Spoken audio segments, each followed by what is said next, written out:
Bienvenidos a otro episodio más de Coffee Break Inmobiliario. Gracias a la agencia Happy Owners Real Estate y por supuesto a mi colega José Aparicio. Bienvenido. Hola, ¿qué tal? Qué bueno estar aquí de nuevo en este Coffee Break Inmobiliario. Así es, el quinto episodio. Estuvimos fuera un par de semanas porque estuvimos con muchísima actividad en la agencia, varias transacciones andando. Siempre ayudando a nuestros clientes a lograr ese objetivo final.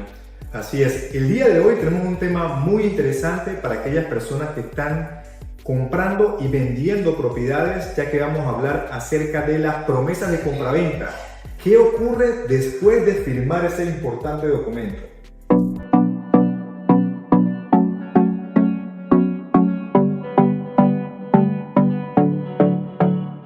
Firmé la promesa de compraventa y ¿ahora qué? Bueno, Eric, para iniciar un poco este tema, te ayudaré un poco a ilustrar qué pasa después de hacer una firma de promesa de compraventa. Normalmente vamos a enfocarnos en tres escenarios. Digamos que yo voy a comprar una propiedad y tú eres el vendedor. Ok. Y hay un primer escenario que yo voy a comprar con un banco mediante préstamo hipotecario y tú aún tienes una hipoteca. Ese es el primer escenario. Muy bien. El segundo escenario es yo voy a recomprar la propiedad mediante un banco, pero tú ya has saldado tu hipoteca, o sea, estás libre de hipoteca. Y el tercer escenario es que yo voy a comprarlo al contado la propiedad y tú la puedes tener en hipoteca. En estos tres casos, la transacción va a variar en cuanto al tiempo. En el primer caso, que ambos tienen bancos de por medio, estipulamos entre 90 a veces hasta 120 días. En el segundo caso, que solamente hay un banco de por medio, estipulamos alrededor de 45 días. Y el último escenario, que es el más sencillo, que es el que más le gusta a las personas, pueden ser hasta 30 días. Que es la venta al contado. Exacto. Estos son tiempos normales sin ningún tipo de incidentes.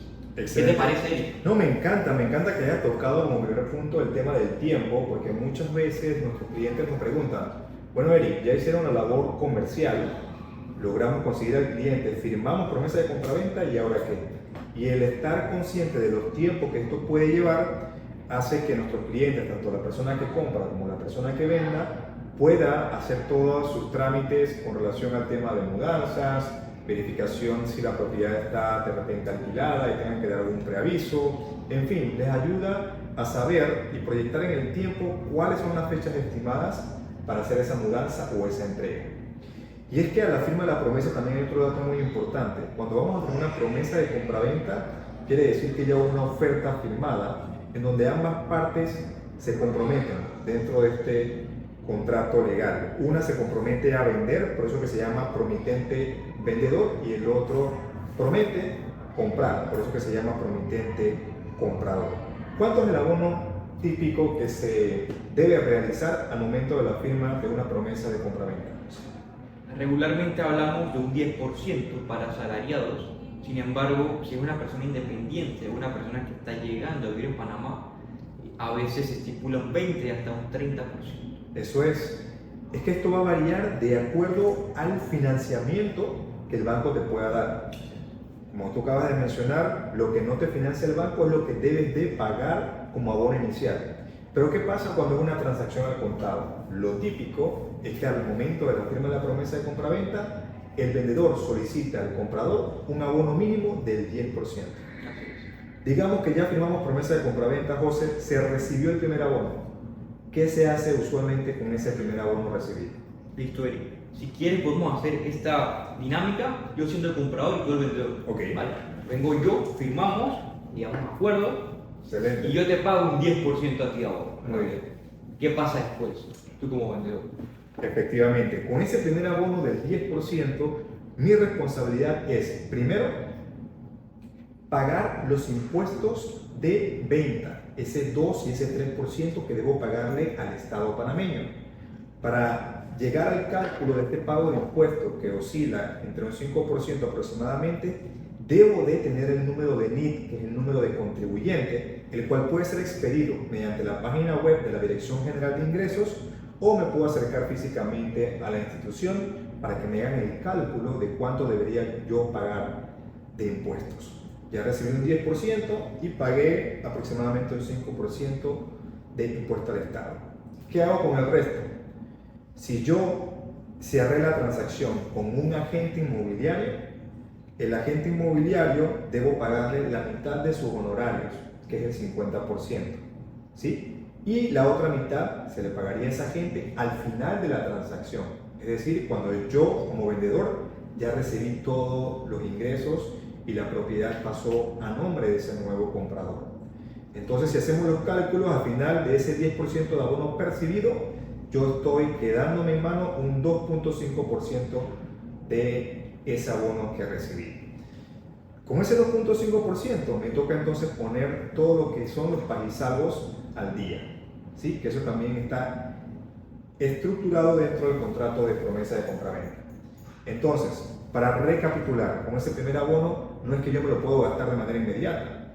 Ese primer abono yo lo guardo en una cuenta esperando a que tenga yo los cálculos de los impuestos, pagándole a mi corredor inmobiliario su mitad de honorario y el resto para sacar los pagisalvos que estoy obligado como vendedor para poder traspasar la propiedad a ese nuevo dueño.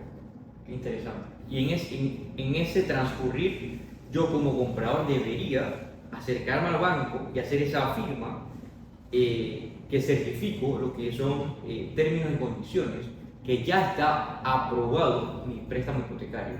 Y normalmente en un plazo de 30 días a mí se me va a dar esa carta de promesa de pago que yo estoy obligado a darte a ti, para que tú en este caso le brindas a tu banco y digas, yo realmente te voy a pagar. Efectivamente, y es que para que la audiencia que nos está viendo entre en contexto y esté clara, este caso que nosotros estamos conversando es para un comprador Exacto. que está adquiriendo la propiedad mediante un banco y yo que represento en este caso al vendedor, estoy vendiendo la propiedad con una hipoteca. Ya dije cuáles son mis compromisos que debo pagar con ese 10%, ahora tú estás firmando una carta de compromiso bancaria, una carta de términos y condiciones del concepto, y me debes presentar a mí una carta de promesa de banco. Exacto. Para que tú me presentes a mí también una carta de promesa de banco, antes yo debo haberte dado una carta de saldo, ¿sí? Como ya hice el pago de los impuestos, pagué los honorarios, saqué los pagisalvos, una vez firmada la promesa de compraventa, yo debo de acercarme al banco y solicitar una carta de saldo.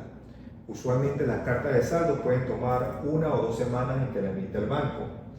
Y esta carta de saldo va a tener el saldo a la fecha más 3 o 6 meses proyectados en el tiempo, que es lo que usualmente los bancos, según política, esto puede variar, te colocan en la carta de saldo. Una vez yo como vendedor solicité la carta de saldo, la tengo en mi mano, se la presento al comprador para que el comprador pueda llevarla a su banco y el monto que dice la carta de saldo sea esa carta de promesa irrevocable de pago que me va a entregar el día de mañana, que es la carta que tú acabas de mencionar. Así es, que hagas ese match, correcto. Entonces, digamos que tú me entregaste ya la carta promesa de pago, porque yo previamente te entregué la carta de saldo. Con esa carta promesa de pago que tú me entregaste, yo como vendedor debo de llevarla a mi banco, presentarla al ejecutivo de hipoteca para que el banco pueda emitir una minuta de cancelación. Esta minuta de cancelación tiene un costo que debe pagarlo el vendedor. El costo puede oscilar unos $150 hasta 200 o 250 dependiendo de las políticas bancarias. También el tiempo de esta carta de cancelación puede estar entre 2 a 3 semanas. Por eso que hay que tomar en consideración todos los puntos y los tiempos que esto conlleva, que hace que las transacciones tomen un tiempo importante para poder concluirse. ¿Qué pasa cuando ya yo te entrego a ti la minuta de cancelación, José? ¿Cuál sería el siguiente paso tuyo como comprador? Bueno, básicamente ya con esta minuta de cancelación, mi banco empieza a hacer lo que es el protocolo de escritura. Y en este protocolo de escritura, aquí van a haber 2 partes. Va a ser primero la cancelación de tu hipoteca y luego el ingreso al registro público de que yo soy el nuevo dueño de esta propiedad. Efectivamente, ya te entregué yo la minuta de cancelación, ustedes hacen la escritura, llaman a las partes. Tú y yo nos sentamos en el banco a firmar ese protocolo, esa escritura. Esa escritura no solamente la firmamos el que vende y el que compra, sino que también la tiene que firmar el banco que tiene la hipoteca sobre esa finca, aprobando ¿sí? Esa transacción. Una vez el banco ya también apruebe, entonces se lleva esa escritura al banco del comprador para que la ingrese en registro público. ¿Cuánto puede tomar esa escritura una vez dentro del registro público para que se haga efectiva? Normalmente entre 15 a 30 días, es lo estipulado. Muy bien, así es. Entonces es un tiempo que debemos tomar en consideración cuando ya estamos en este proceso y ya hemos firmado una promesa. Un punto muy importante que hemos hablado, José, es que las promesas de compraventas nosotros recomendamos que se firmen en una notaría. Que estén las dos partes de manera física es lo mejor, porque ustedes se acercan ante el notario y le dicen que están haciendo la firma de una promesa de compraventa, donde le van a tomar su firma de manera presencial, van a colocar su huella, inclusive le van a tomar una foto, así que váyanse elegantes y guapos para que se hagan bonitos en las fotos. Y esto es para que un tercero avale la transacción que se está llevando a cabo entre dos personas privadas. Así es, ya que esta promesa es básicamente el mapa o la guía de lo que se va a realizar durante los próximos 2 o 3 meses que hemos contemplado. Así es, la promesa de compraventa básicamente es la que dicta las reglas del juego. ¿Y qué pasa si yo vivo en Europa y quiero vender mi propiedad? ¿Puedo yo firmar? Muy buena pregunta. Una de las grandes preguntas que nos hacen típicamente clientes que son extranjeros o panameños que no están dentro de Panamá es si ellos pueden firmar una promesa de compraventa estando o no dentro del país. Y la respuesta es que la promesa de compraventa sí se puede firmar de manera digital y también se puede llevar a notariar para que se pueda cerrar la transacción. Solo se puede firmar la promesa de compraventa de manera digital, ya que la escritura pública sí es necesario que estén las partes físicamente o que una de las partes o la que no va a estar físicamente tenga un abogado con un poder inscrito al registro público para que firme a su nombre. Eso es muy importante. Detalles y claves que marcan la diferencia de una transacción. Definitivamente. Y bueno, también otro punto importante que yo traía en este podcast, José, es que en abril, o más bien, a partir del 15 de marzo, salió una nueva ley, la ley número 228, que es donde se está solicitando el pagisalvo de ANATI, que es lo que hace que la finca esté actualizada. Tiene un costo de $5 en la institución, se puede hacer de manera física o de manera digital, pero esta ley básicamente lo que exige es que se presente en registro público a la hora de inscribir una nueva compraventa el recibo de actualización de finca en la ley número 228, que entró en vigencia a partir del 15 de marzo, porque fue firmada el 15 de diciembre del 2023 y 3 meses después se hacía efectiva. Así que importante, para tener una transacción efectiva requerimos, además de pastisalvo de agua, de aseo, si la propiedad está en un pH inscrita, sería la misma. El pastisalvo de la DGI del 2 y 3% de los inmuebles, ahora el de la ANATI, para que tengamos una transacción fluida. Así es. Muy importante, y es por eso también que ustedes tienen que tener a la mano el NIT, el número de contribuyente, que lo pueden hacer a través de su CPA, de su contador, o inclusive un abogado que le esté apoyando en este proceso. Y ahora que menciono el abogado, nosotros también recomendamos en la agencia es que tanto la persona que vende como la persona que compra tenga un abogado que lo asesore y que lo ayude a ir en toda esta transacción de cierre, porque se van a ver contratos legales. La promesa de compraventa es muy importante que la revise un abogado idóneo para que pueda verificar si es un contrato que está bien balanceado y que no hay cláusulas abusivas. ¿Sí? Eso es muy importante dentro de una transacción para que llegue a feliz término. Si tú estás haciendo una transacción, tener el apoyo de un agente inmobiliario que conozca todo este material para que estos tiempos se cumplan, y no solamente se cumplan, si puede hacer antes mejor. Así que sí, realmente es súper importante eso. ¿Te imaginas que tú empieces y vendas una propiedad y no tengas idea de esto? ¿Cómo sería? Así es, y es que vender la propiedad no es solamente colocar un letrero, es una transacción bastante compleja, entran muchas personas y ustedes necesitan lo que es, yo le llamo un maestro de ceremonia, un maestro que pueda dirigir la orquesta, un maestro que le pueda dar seguimiento al abogado, al evaluador, al banquero, al inspector, al tramitador, al ejecutivo de cuenta, para que se cumplan los términos según los contratos de promesa de compraventa y que no existan incumplimientos. Y es que el agente inmobiliario te va a tomar de la mano y te va a guiar en todo el proceso para que tu única preocupación sea recibir los fondos de esa transacción. Es por eso que es tan importante la figura de un agente inmobiliario idóneo con experiencia que te pueda guiar en este proceso tan importante como es la compra-venta y alquiler de una propiedad. Así es, Eric.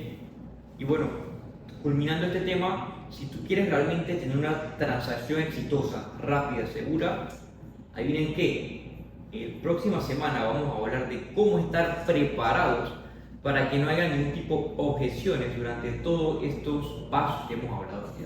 Efectivamente, y es que en el siguiente podcast tenemos una invitada especial sorpresa que nos va a hablar acerca de las investigaciones de finca y cómo evitar dolores de cabeza para que no pases un mal rato al momento de vender tu propiedad. Así que, sin más, quiero invitarles a que le den like a este contenido para que nos motiven a nosotros a seguir generando el mismo. Segundo, que lo compartas con aquella persona que esté en este momento pensando comprar, vender una propiedad. Y por último, que le des clic a la campanita para que te puedan llegar todas las notificaciones de este gran contenido que hacemos con mucho cariño aquí desde la cuenta de Bienes Raíces con Eric y también gracias a la agencia Happy Owners. José, estimado, muchas gracias por compartir con nosotros el día de hoy y nos vemos en el próximo episodio. Siempre un placer. Saludos.